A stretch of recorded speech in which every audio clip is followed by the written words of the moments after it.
সকালে রান্না বান্নার শেষে খাওয়া দাওয়া হয়ে গেছে। আমি আয়নকে নিয়ে স্কুলে যাব। এই সময় আমার শাশুড়ি নিয়ে আসছে দুইটা হাঁস। একটা হলো যেমন কথা, হাঁস তো নয়, যেন এটা আস্ত একটা ভাস। কারণ হাঁসগুলা কিন্তু জবাইও করা হয় নাই। আর জবাই ছাড়া হাঁস আনলে কতটা কষ্ট হয়, যে আপুরা রান্না করেন তারা হয়তো খুব ভালো করে জানেন। কারণ হাঁসের পশম ফেলে কেটে বেছে পরিষ্কার করতে কিন্তু অনেকটা টাইমের প্রয়োজন হয়। তো আমি সেই কাজটা আয়নকে স্কুলে দিয়ে এসে তারপর করলাম। কারণ ঘরের একমাত্র বউ যেহেতু আমি, তাই আমাকে রান্নাঘরটা সামলাইতে হয়। আর আমরা মেয়েরা বিয়ের পরে কোনো দায়িত্ব পাই বা না পাই, রান্নাঘরের দায়িত্বটা কিন্তু আমাদের খুব ভালো করে বুঝিয়ে দেওয়া হয়।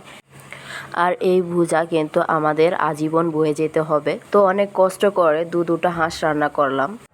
আর রান্নার পরে অনেক প্রশংসা করছিল।